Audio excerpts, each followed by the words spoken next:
पुंडलीक वरदा हरिविठ्ठल श्री ज्ञानदेव तुकाराम पंढरीनाथ भगवान की जय। माऊली ज्ञानेश्वर महाराज की जय। जगद्गुरु तुकाराम महाराज की जय। श्री भगवानुवाच प्रजहाति यदा कामान् सर्वान् पार्थमनोगतान् आत्मन्येवात्मना तुष्टः स्थितप्रज्ञस्तदोच्यते। नमामि सद्गुरुं शान्तं सच्चिदानन्दविग्रहं पूर्णब्रह्मपरानन्दमीशमालन्दिवल्लभम्। नमो सद्गुरु तुकया ज्ञानदीपा नमो सद्गुरु सच्चिदानन्दरूपा नमो सद्गुरु भक्तकल्याणमूर्ति नमो सद्गुरु भास्करा पूर्णकीर्ति। अखण्डमण्डलाकारं व्याप्तं येन चराचरं तत्पदं दर्शितं येन तस्मै श्रीगुरवे नमः। जयांची केली स्मरण होय सकळ विद्यांचे अधिकरण तेची बंधू श्रीचरण श्रीगुरूंचे ते नमस्कारो नियाता।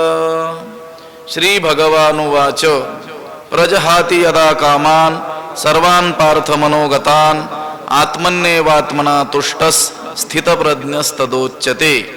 ग्रंथराज ज्ञानेश्वरीच्या दुसऱ्या अध्यायाचं चिंतन आपण करत आहोत आणि या दुसऱ्या अध्यायातील 55व्या क्रमांकाचा हा श्लोक आहे। या श्लोकाचा अन्वय आणि अर्थ एकदा आपण पाहूयात। पार्थ यदा मनोगतान् सर्वान् कामान् प्रजहाति आत्मना एव आत्मनि तुष्टः तदा स्थितप्रज्ञः उच्यते।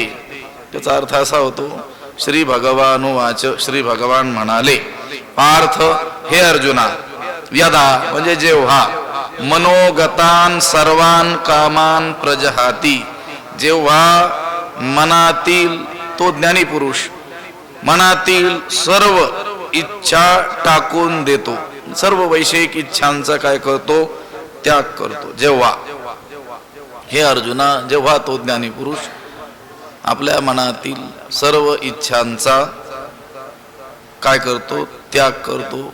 कसा त्याग करतो सर्वथा त्याग करतो आणि आत्मना एव आत्मनी तुष्टः स्वतःच्याच योगानं आपल्याच ठिकाणी म्हणजे स्वस्वरूपाच्या ठिकाणी संतुष्ट राहतो।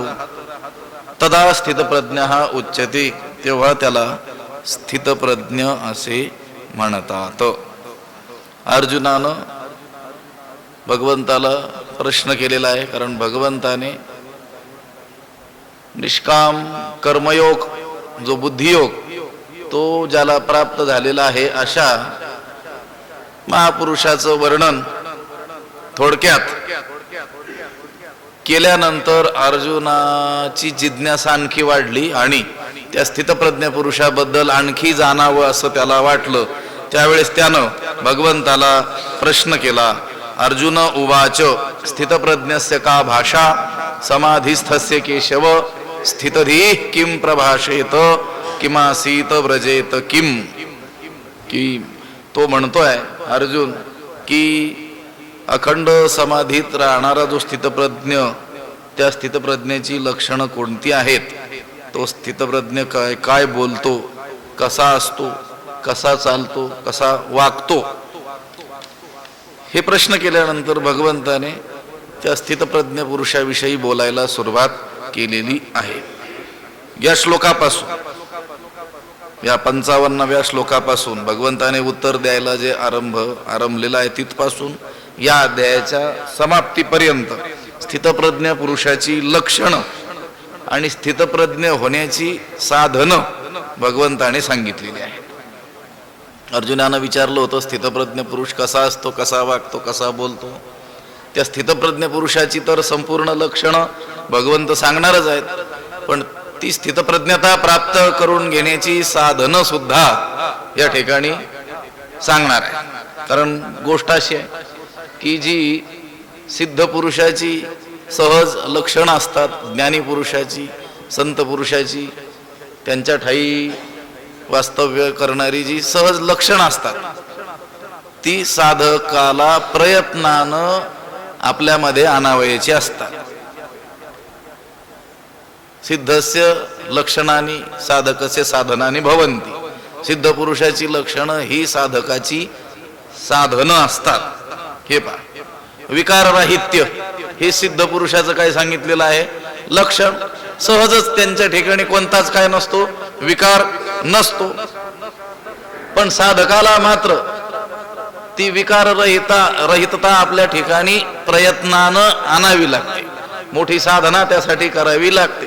सिद्ध पुरुषाच्या ठिकाणी असलेलं कोणतंही लक्षण ते आपल्यामध्ये आणण्याकरिता साधकाला मोठा काय करावा लागत असतो, प्रयास करावा लागत असतो. म्हणून या ठिकाणी भगवंत स्थितप्रज्ञाची लक्षणं सांगण्याबरोबरच स्थितप्रज्ञ होण्याची साधनं देखील वर्णन करणार आहेत. सद्गुणांचा उत्कर्ष परिसीमा म्हणजे ही स्थितप्रज्ञेची लक्षण आहे. माणसानं साधना करून करून करून जे काही मिळवलं आपल्या जीवनामध्ये मिळवेल, आध्यात्मिक वैभव जे मिळवेल, कुठपर्यंत मिळवेल तर या स्थितप्रज्ञ होण्यापर्यंत मिळवेल. म्हणजे हा जो भाग आहे गीतेतला अतिशय उत्कृष्ट असा हा भाग आहे. म्हणून मी अगोदर बोललो या अध्यायाच्या आरंभी हा दुसरा अध्याय म्हणजे पुढे असलेल्या भगवत गीतेचं काय आहे, बीज आहे. बीज आहे. बीज रूप गीता म्हणजे दुसरा अध्याय. हे सूत्र रूपानं असलेली गीता म्हणजे दुसरा अध्याय. या दुसऱ्या अध्यायात वर्णन केलेल्या या भागाचंच पुढं काय केलेलं आहे, विस्तार केलेला आहे. पुढे ही स्पष्ट रीतीनं काय केलेलं आहे सांगण्यात आलेलं आहे. आता इथं हाच जो श्लोक आपण आता उच्चारला, प्रजहाती यदा कामान सर्वान पार्थ मनोगता. हे पार्थ, यदा जेव्हा सर्वान मनोगतान कामान प्रजहाती, तेव्हा तो त्याने पुरुष मनातील सर्व वैश्विक इच्छांचा काय करतो, कामनांचा त्याग करतो, कामाचा त्याग. आता ह्याच काम आणि त्याच्या जोडीला क्रोध घेतला, यांचं उपद्रव द्रव सामर्थ्य किती मोठं आहे ते पुढं तिसऱ्या अध्यायात वर्णन करण्यात येईल. काम येश, क्रोध येश, रजोगुण समुद्भवा, महाशम महापाप युद्धेन मिह वैरिणम. अतिशय ज्ञानोबरांनी देखील त्याच्यावर विस्तृत काय केलेलं आहे, भाष्य केलेलं आपल्याला आढळून येते. आपल्या अंतःकरणात असलेल्या सर्व कामनांचा ज्या वेळेस तो त्याग करतो आणि आपल्याच ठिकाणी म्हणजे परमानंद स्वरूप असलेलो जो आपण आत्मरूप असलेलो आपण आपल्याच ठिकाणी सच्चित रूपानं काय असतो, तो संतुष्ट असतो. तेव्हा त्याला काय म्हणतात, स्थितप्रज्ञ असं म्हणतात. म्हणे अर्जुना परेसी, जो हा अभिलाषू प्रौढ मानसी, तो अंतराय स्वसुखेसी करीतू असे. म्हणे अर्जुना परेसी, म्हणे अर्जुना परेसी, जो हा मानसी प्रौढ अभिलाषू, तो स्वसुखेसी अंतराय करीत असे. म्हणे म्हणजे भगवंत म्हणा, कृष्ण म्हणा, अर्जुना परेसी, अर्जुना आई, जो हा मानसी प्रौढ अभिलाषू, जी ही मनातील प्रबळ अशी जी विषय वासना आहे, तो स्वसुखेसी अंतराय करीत असे. तीच आत्मसुखाला काय करत असते, विघ्न करत असते. अंतःकरणात अतिशय वाढलेला विषयाभिलाष, विषय वासना, तीच सर्व काळ आत्मसुखाला काय करते, प्रतिबंध करीत असते. म्हणे अर्जुना परेसी, जो हा अभिलाषू प्रौढ मानसी, प्रौढ अभिलाषू म्हणजे प्रबळ विषय वासना, अंतःकरणात असलेली प्रबळ विषय वासना, प्रबळ अतिशय वाढलेला विषयाभिलाष, हाच काय करतो, आत्मसुखाला प्रतिबंध करत असतो, अडथळा ठरत असतो, विघ्न निर्माण करत असतो. कशाला, स्वसुखेसी, आत्मसुख. सुख हे आपलं स्वरूपच आहे. सुख हे कुठून कृत्रिम बाहेरून आणायचं नाही. अनुभवाला काय येत नाही. अंतःकरणामध्ये हा अतिशय वाढलेला काय आहे, विषयाभिलाष आहे. देहाची मनोनिवडीला आत्मबोधाचा विसर झालेला आहे किंवा स्वसुखाचा जो अनुभव येत नाही आहे. प्रत्येक जण सुखरूप असून देखील आत्मा हे प्रत्येकाचं स्वरूप आहे आणि तो आत्माच परमात्मा आहे. त्या परमात्म्याचं लक्षण सच्चित आनंद स्वरूप आहे. प्रत्येक जण आनंद स्वरूपच आहे, पण तरी देखील त्या आनंदाचा सुखाचा अनुभव का येत नाही, तर मध्ये विघ्न असते, मध्ये प्रतिबंध असतो. कोणता? जो हा अभिलाषू प्रौढ मानसिक अभिलाष, इच्छा, वासना. हा इच्छा ही नेहमी काय होते, हे प्रतिबंध निर्माण करते. आणि इच्छा कुठे निर्माण होत असते? द्वैतात निर्माण होत असते. आपणासह, आपल्या स्वरूपासह सर्व काय आहे, परमात्माच आहे. अशा अद्वैत अनुभवावर गेलेला जो महात्मा आहे त्याच्या ठिकाणी द्वैतच स्फुरत नाही. त्याच्यासाठी दुसरं काहीच उरलेलं नसतं. म्हणून त्याच्या ठिकाणी इच्छाही नसते. पै आघवेची आपुलेपणे नुरेची जया अभिलाषणे, जैसे येथून परा जाणे आकाशा नाही. ज्याला माझ्यासह सर्वच परब्रह्म स्वरूपच आहे असा साक्षात अनुभव आहे, आपल्याहून कोणी वेगळं नाहीच आहे, तर मग इच्छा कशाची संभवी? किमिच्छल कस्य कामाय शरीरम अनुस्वंजरेत. कशासाठी तो इच्छा करेल? कशाची इच्छा करेल? दुसरं काही नाही. ज्याची इच्छा करायची असं दुसरा काही पदार्थच त्याच्या दृष्टीनं नाही. सर्वम खल्विदम ब्रह्म, सगळं परब्रह्म स्वरूपच आहे. नेहना नास्ति किंचन इह किंचन नाना न अस्ति. त्या परब्रह्माशिवाय दुसरं किंचित सुद्धा काहीच नाही आहे. असा ज्याला साक्षात अद्वैत अनुभव आहे त्याच्या काही इच्छा उत्पन्न होणारच नाही. हे आत्मा ज्या वेळेस अज्ञानाला वश होतो, देहाशी तादात्म्य करतो, मीच देह आहे अशी अहंता धारण करतो. कशी अहंता? परिच्छिन्न असलेली अहंता, देहापुरतीच. या देहापुरताच मी देह हेच काय आहे, माझं स्वरूप आहे. मग त्याला ते विषय हे आपल्यापासून काय होतात, भिन्न प्रतीला येतात आणि मग ते विषय मला असावेत अशी त्याला काय होते, इच्छा निर्माण होती. त्याची प्राप्ती मला व्हावी अशी इच्छा काय होते, उत्पन्न होते. या इच्छेलाच काय म्हटलेलं आहे, काम असं म्हटलेलं पंचदशीमध्ये.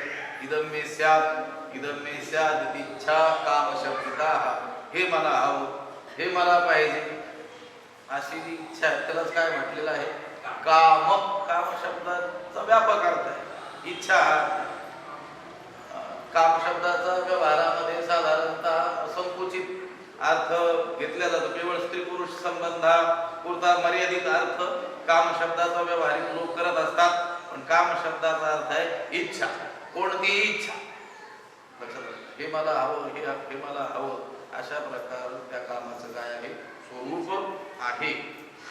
आणि मग हा मनामध्ये प्रचंड वाढलेला जो काम आहे, म्हणजे विषयाभिलाष आहे, विषयांची इच्छा आहे, तीच काय करत असते, स्वसुखेशी अंतराय करीतो असे आत्मसुखाला काय करते, प्रतिबंध निर्माण करत असते. आत्मसुखाची प्राप्ती किंवा आत्मसुखाची अनुभूती होऊ देत नाही. असं तुम्ही बोलल्याप्रमाणे सर्वच जण काय आहेत, सुख स्वरूपच आहे.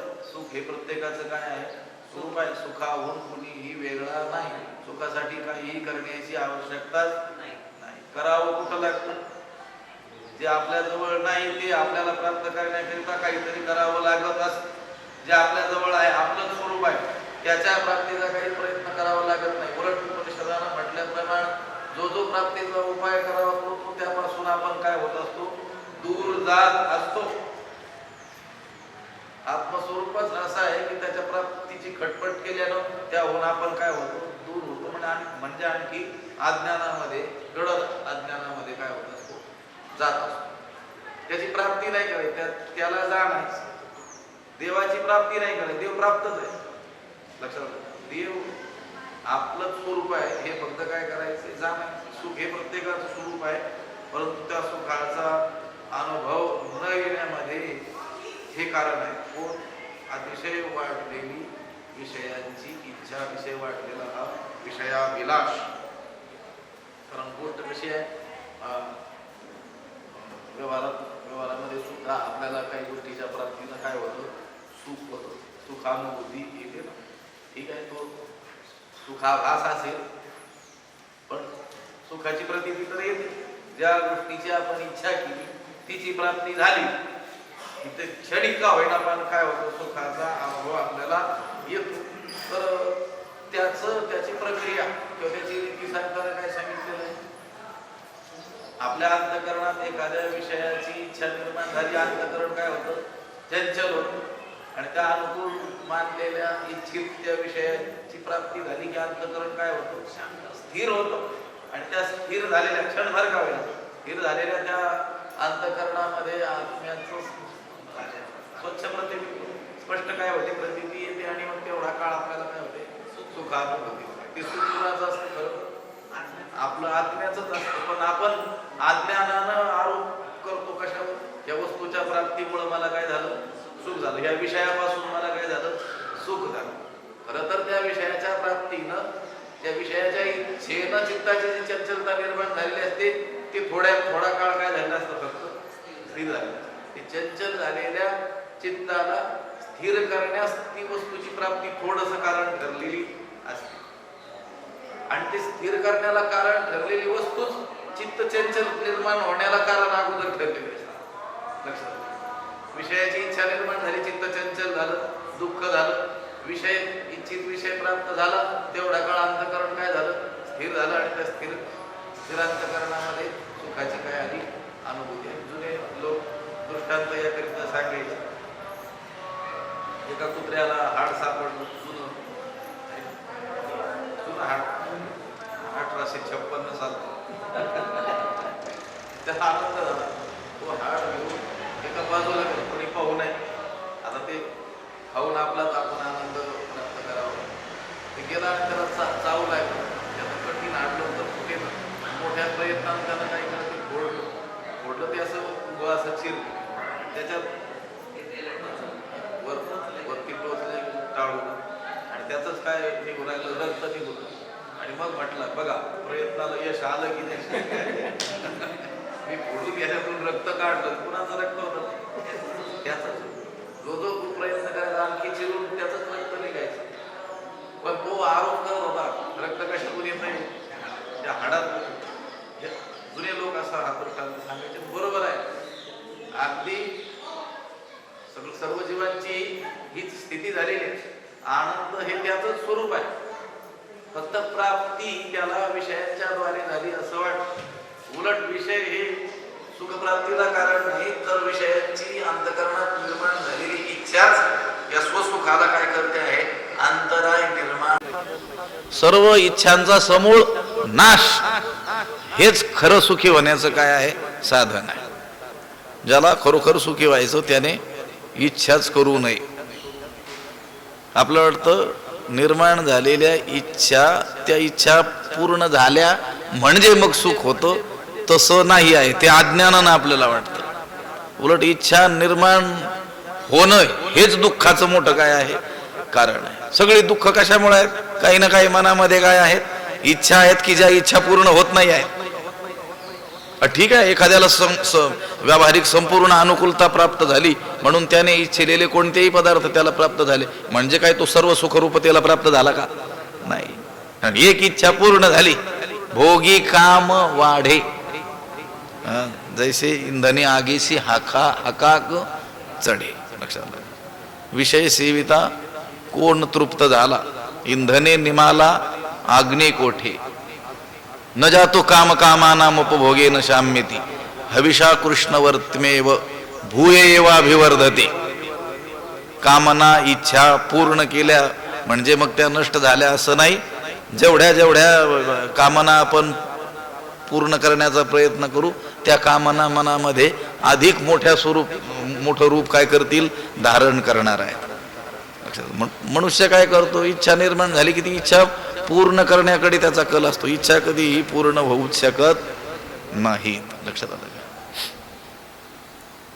उलट अंतःकरणामध्ये प्रबळ वाढलेल्या ज्या इच्छा आहेत त्याच आपल्या स्वसुखामध्ये आत्मसुखामध्ये काय आत्मसुखाला काय करतात? प्रतिबंध निर्माण करतात. म्हणे अर्जुना परियेसी जो हा अभिलाषू प्रौढ मानसी तो अंतराय स्वसुखेसी करी तू असे.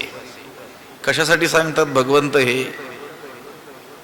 ज्या स्थितप्रज्ञासंबंधी सांगायचे त्या स्थितप्रज्ञानं ती सर्व सुखरूपता जी प्राप्त केलेली आहे, कशी प्राप्त केलेली आहे ते सांगण्याकरिता हे सांगतात की या अंतःकरणात अतिशय वाढलेला जो विषयाभिलाष आहे तोच सर्व काळ आत्मसुखाला काय करतो? प्रतिबंध करतो. असा तो जो काम आहे तोच ज्याचा सर्व प्रकारे काय झालेला आहे? समूळ निघून गेलेला आहे. तोच स्थितप्रज्ञ आहे.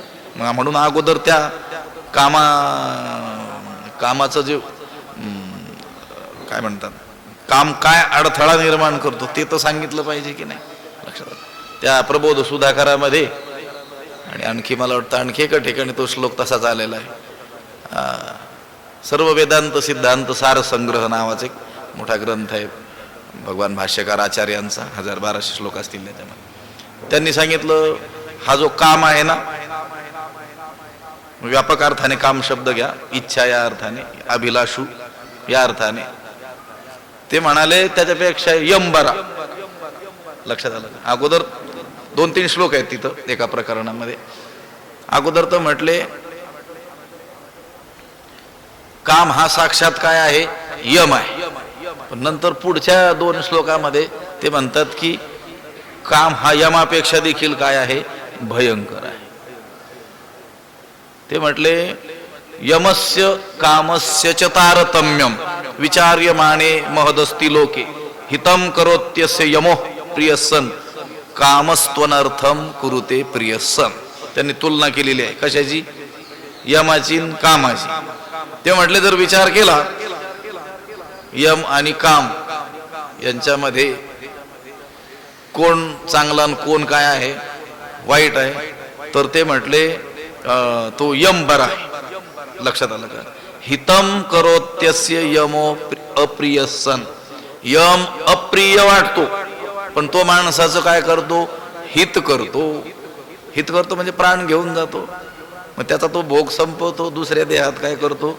नेऊन घालतो. एका अर्थानं तो काय करत असतो? माणसाचं हितच करतो.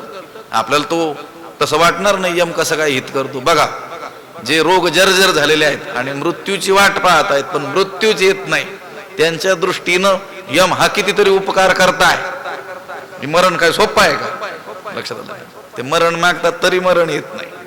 ते म्हणतात या यातनेतून सोडव रे बाबा. म्हणजे त्या यातनातून सोडवणारा कोण असतो? यम असतो. पण तो यम कोणालाही प्रिय वाटत नाही. तो अप्रिय वाटतो पण हितम करोती, तो हित करतो. आणि काम प्रिय वाटतो म्हणजे या इच्छा कामना या काय वाटतात?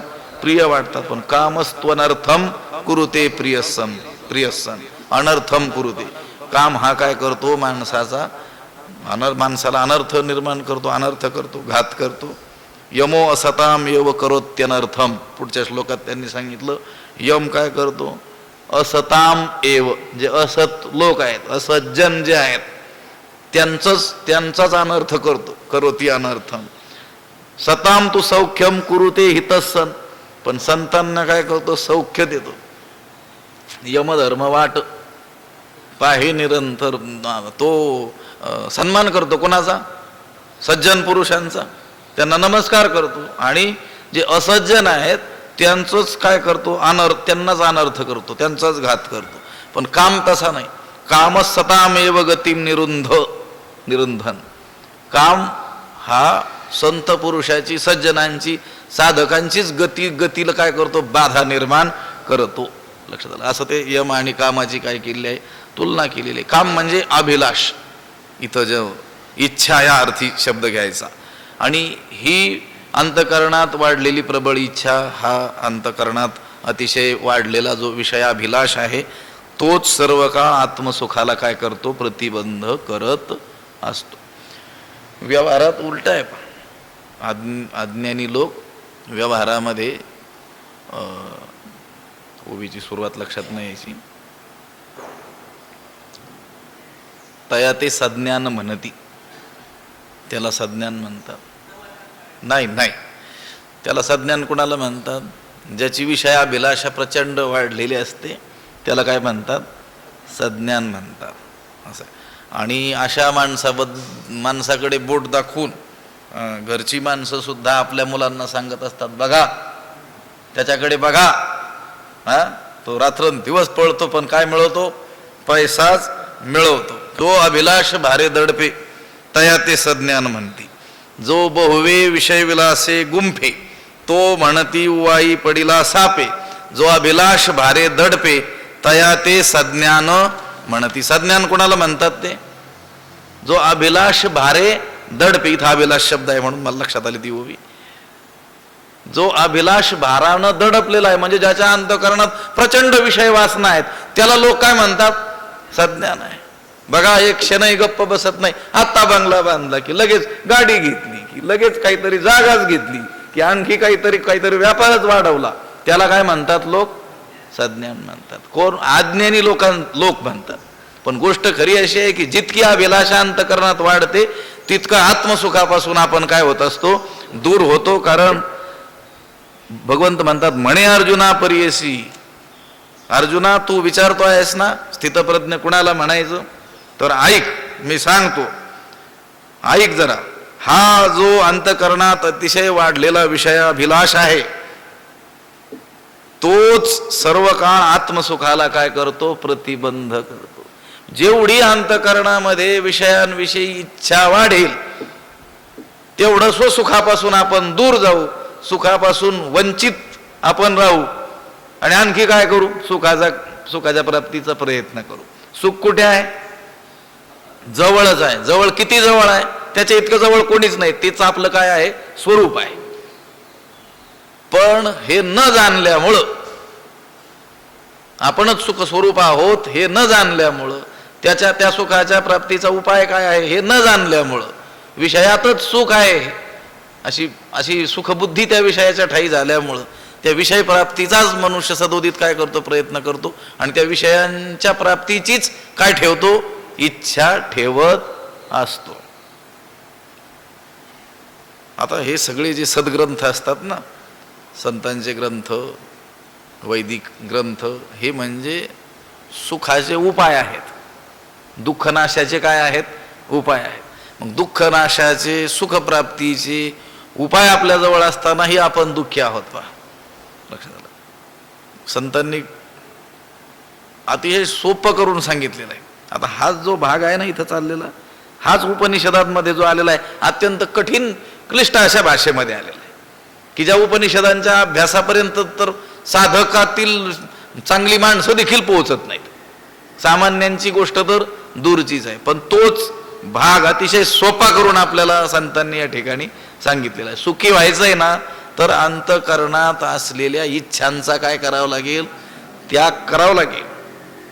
इच्छापूर्तीच्या मार्गे न जाता त्या इच्छाच समूळ कशा नष्ट होतील हे पाहावं लागेल. कारण संतांनी जी सर्व सुखरूपता प्राप्त करून घेतली, सर्व सुखल्यालो सर्व अलंकार आनंदी निर्भर डुल्लत असो, ती सुखरूपता इच्छापूर्तीच्या मार्गाने नाही तर इच्छा नाशाने त्यांनी काय करून घेतलेली आहे? प्राप्त करून. काम नाही झालो पाही रिकाम. असं म्हटले नाही की सगळं आता झालं, मी कृतकृत्य झालो. आपण व्यवहारातले लोक सांगत असतात ना, आता आमचं काय झालेलं आहे? सगळं झालं, मुलाबाळांचं सगळं स्थिर स्थावर झालं, आता आम्ही काय झालो? धन्य झालो. लक्षात आलं का? तर ती धन्यता काय उपयोगाची? सकाळी धन्य म्हणतील आणि दुपारी मुलांनी काही अपमान केला की पुन्हा म्हणतील नाही काय खरं आहे म्हणून. माणसांच्या बोलण्यात काही स्थिरता आहे का? काल परवाच आम्ही कुठं विषय सांगितला होता, माणसाच्या बोलण्यात काहीच स्थिरता नाही. एका क्षणात एखाद्या गोष्टीच्या प्राप्तीनं स्वतःला भाग्यवान म्हणवतो आणि तीच गोष्ट अंगलट आली की म्हणतो मी दुर्दैवी आहे म्हणतो. संतांची वचनं ही काळ्या दगडावरची काय आहेत? रेग आहे. थोडा विषयांतर होईल तरी सांगतो मी.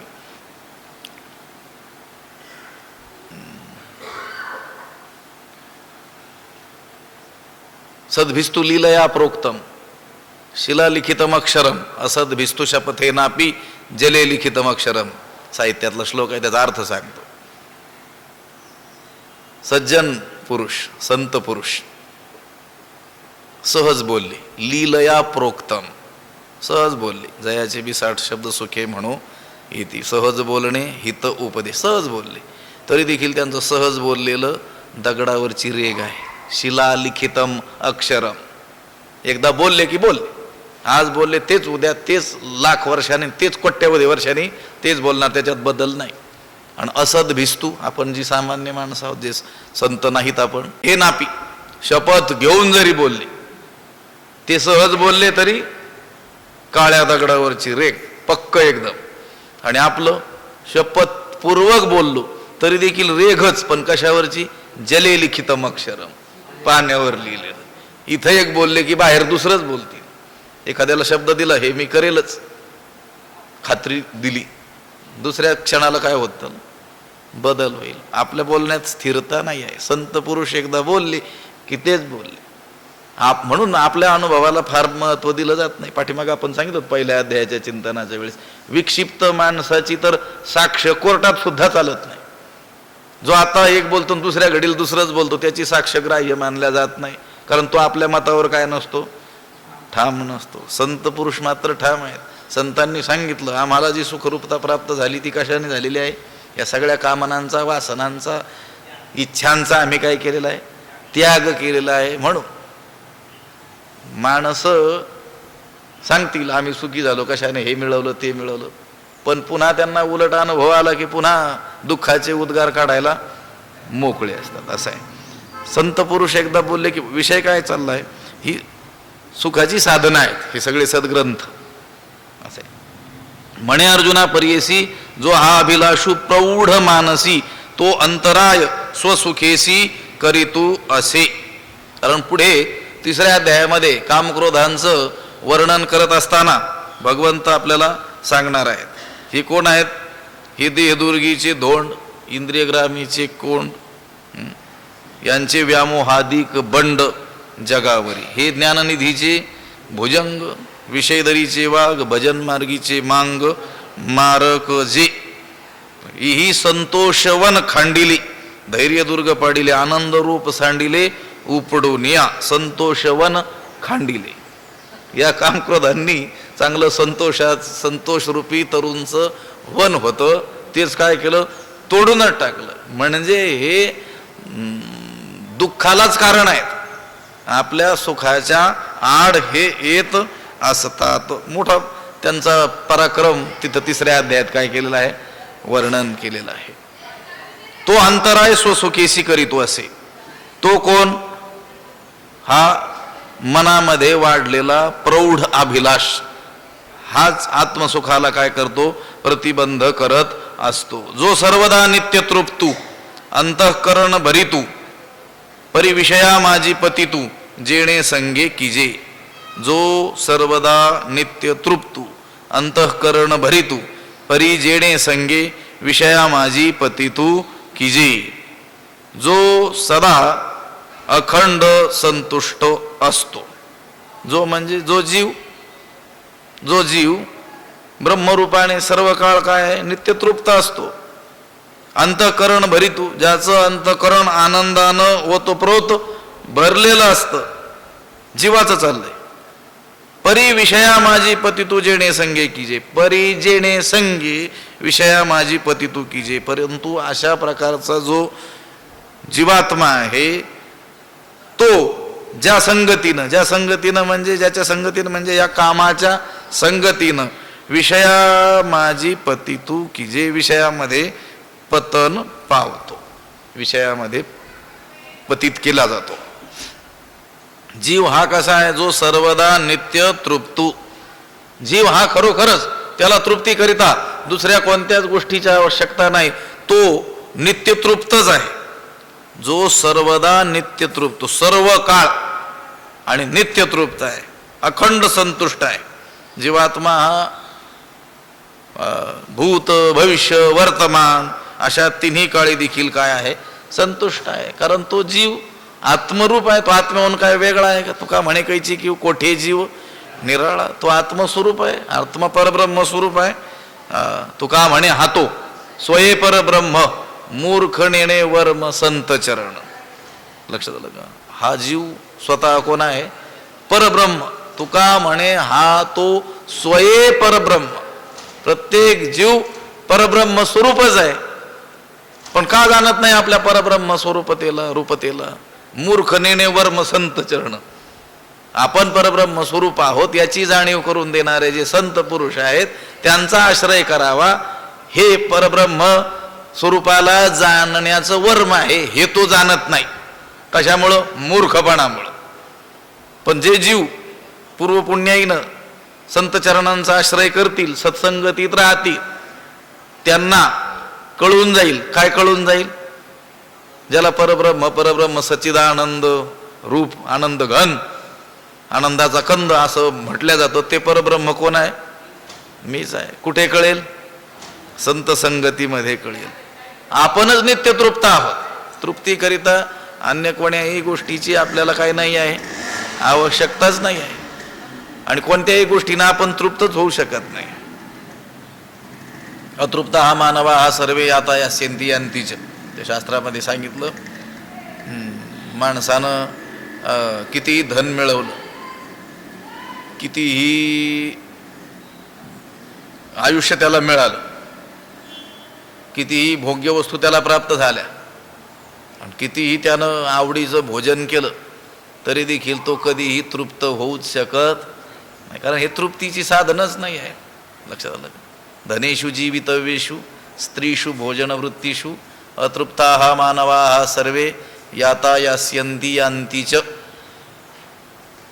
कोणी तृप्त झालाय का या सगळ्या गोष्टींच्या प्राप्तीनं? धनेषु, धनाच्या बाबतीत कोणी तृप्त झाला? कितीही धन मिळवलं तरी देखील कोणी तृप्त झालाय का? नाही. सगळ्या पृथ्वीवरचं जरी धन दिलं, यत् पृथिव्यां व्रीहियवम हिरण्यम पशव स्त्रिया नालमेकस्य तत्सर्वम इति मत्वा शमम व्रजेत. पृथ्वीवरचं जेवढं धन, यत् पृथिव्यां व्रीही म्हणजे धन धान्य, व्रीहियवम हिरण्यम सारं सोनं दिलं, पशवाहा सगळे पशु, म्हशी गाई घोडे सगळे त्याला आणून दिले, स्त्रिया हा सगळ्या भोग्य वस्तू त्याला आणून दिल्या, तरी न अलम एकस्य, एकाला त्या पुरेशा पडत नाही. हे जाणून इति मत्वा शमम व्रजेत, हे जाणून काय करा? वैराग्य धारण करा म्हटले. खरंच पुरत नाही. किती पैसे एखाद्याला मिळाले म्हणजे त्याची तृप्ती होईल? होणारच नाही. आपण कल्पनाही करू शकणार नाही एवढं धन जो नित्य मिळवतो तो देखील कधी तृप्त झालेला नाही. जीवितवेशु 100 वर्ष जगले तरी अजून तो म्हणेल चला 8 वर्ष जगू दे, 108 तरी पूर्ण होतील म्हणेल. धने जीवितवेश. स्त्रीशु भोग्य वस्तूच्या बाबतीत कितीही मिळवले, आणि भोजनवृत्तीशु ही तृप्तीची साधनं नाही आहेत. खरं तर तो स्वतः तो जीवात्माच काय आहे? नित्य तृप्त आहे. अंतःकरण भरितो, ज्याचं अंतःकरण सदैव आनंदानं काय झालेलं आहे? भरलेलं आहे. हा त्याला त्याची अनुभूती येत नाही ही गोष्ट वेगळी, पण प्रत्येक जीव आनंद स्वरूप आहे. लक्षात आलं का? कारण उपनिषदात असं सांगितलं, सर्व भूत आनंदापासूनच उत्पन्न होतात, आनंदातच जगतात आणि शेवटी आनंदातच लय पावत असतात. आनंदो ब्रह्मेती व्यजानात, आनंदात देव खलु इमानी भूतानी जायन्ते, आनंदेन जातानी जीवंती, आनंदम प्रयंती अभिसंविशंती इति तद्ब्रह्म तद्विजिज्ञासस्व. असं आहे. आनंदातूनच ती जन्माला येतात, आनंदातच राहतात आणि आनंदातच काय होतात? लय पावतात. म्हणजे परब्रह्मातूनच येतात, परब्रह्म अवस्थेतच स्थिती त्यांची असते आणि शेवटी परब्रह्म स्वरूपातच विलीन होतात. आणि ते परब्रह्म कसं आहे? आनंद स्वरूप आहे. अंतःकरण भरी, ज्याचं अंतःकरण सदैव काय आहे? आनंदानं भरलेलं आहे. परंतु हे जीव, हा जीवात्मा विषया माझे पती तू जेणे संगे कीजे. जेणे संगे म्हणजे कामाच्या संगतीनं. विषया माझी पती तू कीजे, जीवाला विषया माझी काय केलं जातं? पतित केलं जातं. पतित म्हणजे भ्रष्ट, उच्च स्थानावरून जो खाली येतो त्याला काय म्हणतो आपण? पतित. आरूढ पतित शब्द आहे. त्याचप्रमाणे जीवान उच्च अशा आपल्या स्वसुखाचा आत्मसुखाचा त्याग करून विषयाशी सुखाकरता संबंध ठेवणं हेच त्याचं काय आहे? आरूढ पातित्य आहे. स्वतः तो एवढा सुखरूप असून त्याला न जाणता त्या सुखामध्ये निमग्न न होता विषयाकडे सुखाभिलाषेनं तो पाहतो आहे. हे कसं झालं? ज्ञानोबा म्हणतात त्याप्रमाणे सुरुवात काय ते? लोह्या रुतल्या हाती सहस्रवरी परिजेथ बैस निदैवाच्या परिवरी. लोह्या रुतल्या हाती सहस्र परिजेथ बैसोनी उपासू करी का दरिद्रीजी. लक्षात, तो जिथे बसलाय आणि जिथे बसून काय करतो? भिक्षांना आणून खातोय ज्या जागेवर, भीक मागून घरोघर, तिथंच खाली जमिनीत सहस्रवरी हजारो सुवर्ण मुद्रा काय केलेल्या आहेत? दडवून ठेवलेल्या आहेत. हे दृष्टांत कशासाठी दिलेला आहे? तैसा हृदयामध्ये मी रामू आस्था सर्व सुखाचा आराम परिभ्रांतासी कामू विषयावरी. अंतकरण भरितू हृदयामध्ये मी रामू आस्था सर्व सुखाचा आरामू रामू. मी हृदया माझे असता म्हणजे अंतकरणात ते सर्व सुख असताना त्याला सुखाची भ्रांती कशावर होते? विषयावर. विषयातून मला काय मिळेल? सुख मिळेल असं वाटतं. परी विषया माझी पती तू जेणे संगे किजे. हे सगळं वर्णन कशात चाललेलं आहे? कामाचं चाललेलं आहे. कारण ह्या सिद्धांताच्या तिसऱ्या ओवीत ज्ञानोबा म्हणत तो कामू सर्वथा जाय. कोणता कामू? असा ज्याचा पराक्रम असा आहे की जो स्वसुखाला अंतराय निर्माण करतोय आणि ज्याच्या संगतीनं हा जीवात्मा विषयामध्ये पडलेला आहे, असा जो काम, त्या कामाचं काय चाललेलं आहे? हे सगळं वर्णनचं. जो सर्वदा नित्य तृप्तू अंतःकरण भरितू परी विषया माझी पती तू जेणे संगे कीजे. म्हणजे चांगला हा जीवात्मा ब्रह्मरूप आहे, ब्रह्मरूपानं सर्व काळ नित्य तृप्तच आहे, त्याला तृप्तीकरिता कुठेही जाण्याची आवश्यकता नाही आहे. अंतःकरण भरितू, ज्याचं अंतःकरण सदैव आनंदानं भरलेलंच आहे. परंतु असा हा जो जीव तो या कामाच्या संगतीनं विषयामध्ये काय होतो? पतित होतो. हे कसं झालं? एखाद्या गर्भश्रीमंत असलेल्या व्यक्तीचा मुलगा त्याच्या दुसऱ्या मूर्ख मित्राच्या संगतीनं भिक्षा मागतोय किंवा चोऱ्या करतोय, असंच झालंय. ज्याच्या बापाकडं अब्जावधी रुपयाची काय आहे? संपत्ती आहे, त्याचा मुलगा त्यानं काय करावं? कुणाच्या तरी संगतीनं काय कराव्यात? चोऱ्या कराव्यात. तसं या जीवाचं झालेलं आहे. जो सर्वदा नित्य तृप्तू अंतःकरण भरितू परी विषया माझी पती तू जेणे संगे कीजे, तो कामू सर्वथा जाई. जयाचे आत्मतोषी मन राहे, तोची स्थितप्रज्ञ होय पुरुष जाणे. तो कामू सर्वथा जाय. तो काम अंतराय स्वसुखेसी करीतो असे आणि बरी विषया माझी पती तू जेणे संगे कीजे, असा तो काम सर्वथा जाय. तो काम ज्याचा पूर्णपणे नष्ट झालेला असतो. जयाचे मन आत्मतोषी राहे आणि ज्याचं मन आत्मसुखात निमग्न राहत, तोची पुरुष स्थितप्रज्ञ होय जाणे. तोच पुरुष स्थितप्रज्ञ पुरुष होय असं काय कर? जाण. हे लक्षात ठेव. तो काम इच्छा अभिलाष या अर्थी हा शब्द आहे. आणि तो जो काम आहे तो जीवाला स्वसुखाला म्हणजे आत्मसुखाला काय करतो? विन्मुख करतो.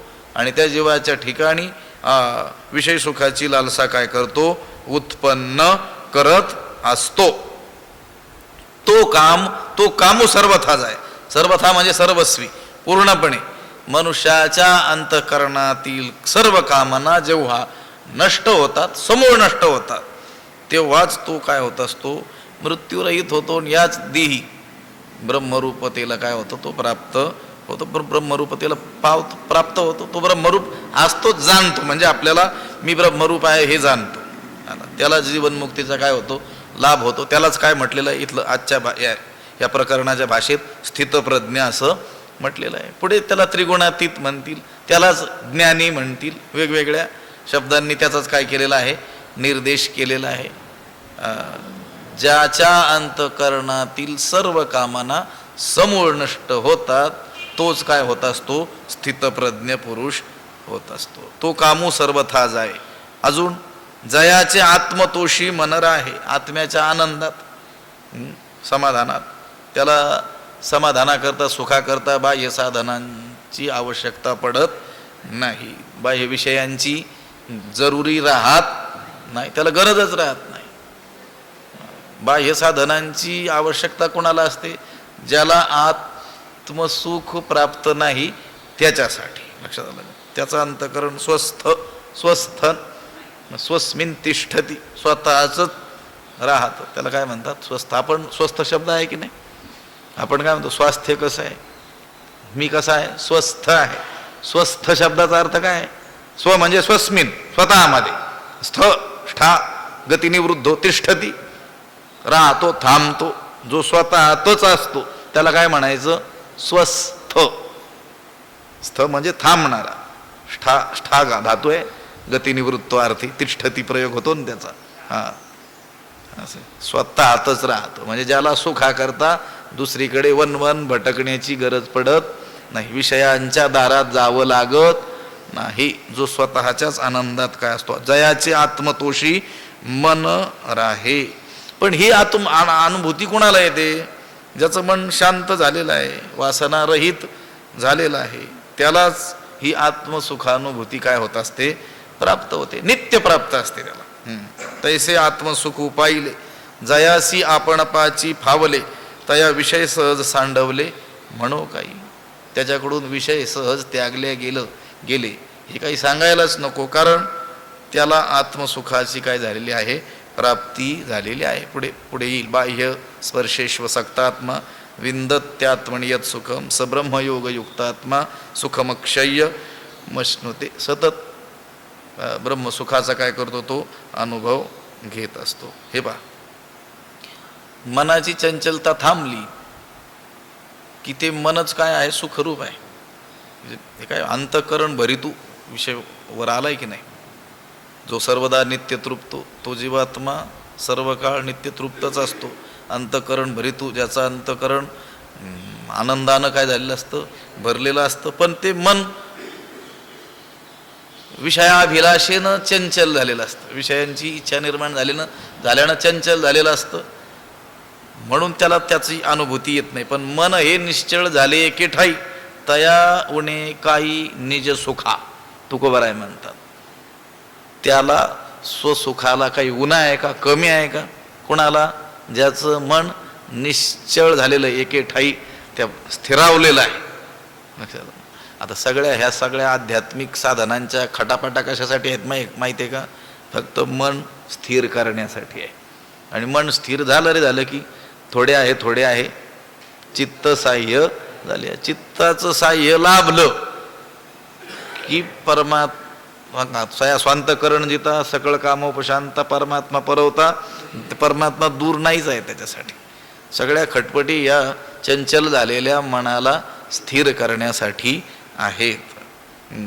हे बघा, संपूर्ण अंतकरणातील वासना ज्यावेळेस नष्ट होतील त्याच वेळेस या ब्रह्मरसाचा काय येईल, आपल्याला अनुभव येईल. ब्रह्मरस गोडी तयासी फावली, कुणाला, वासना निमाली कशी, समूळ.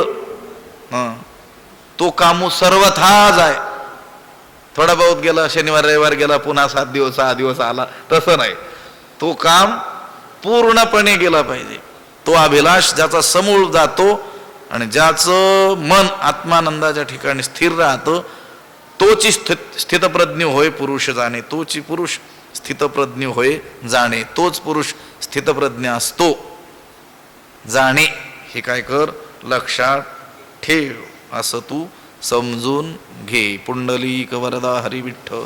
श्री ज्ञानदेव तुकाराम पंढरीनाथ भगवान की जय. माऊली ज्ञानेश्वर महाराज. विठ्ठल विठ्ठल विठ्ठल विठ्ठल. पुंडलिक वरदा हरी विठ्ठल. श्री ज्ञानदेव तुकाराम पंढरीनाथ भगवान की जय. माऊली ज्ञानेश्वर महाराज की जय. आता विश्वात्मके देवी येणे वाग्यज्ञे तोषावे. तोषोनी मज द्यावे पसायदा नहे. जे खळांची व्यंकटी सांडो तया सत्कर्मी रती वाढो. भूता परस्परे पडो मैत्र जीवांचे. दुरितांचे तिमिर जावो विश्वस्वधर्म सूर्ये पाहो. तो तेला हो प्राणीजात वर्षत सकळ मंगळी. ईश्वर निष्ठांची मांदियाळी अनवरत भूमंडळी. भेटो तया भूता चला कल्पतरूंचे आरव. चेतना चिंतामणीचे गाव बोलते जे अर्णव पियुषांचे. चंद्रमे जे अलांछन मार्तंड जे तापहीन. ते सर्वाही सदा सज्जन सोयरे होतू. किंबहुना सर्व सुखी पूर्ण होणी तिही लोकी. भजिजो आदि पुरुखी अखंडित आणि ग्रंथोपजीवी विशेषी लोकीये. दृष्टादृष्ट विजय होवावेजी. येथ म्हणे श्री विश्वेश्वरावो हा होईल दान पसावो. येणे वरे ज्ञानदेवो सुखिया झाला. येणे वरे ज्ञानदेवो सुखिया झाला. येणे वरे ज्ञानदेवो सुखिया झाला. पुंडलिक वरदा हरिविठ्ठल श्री ज्ञानदेव तुकाराम पंढरीनाथ भगवान की. माऊली ज्ञानेश्वर महाराज की जय. जगद्गुरु तुकाराम शांती ब्रह्म एकनाथ महाराज की जय. सद्गुरु बंशी महाराज की जय. सद्गुरु जोग महाराज की जय.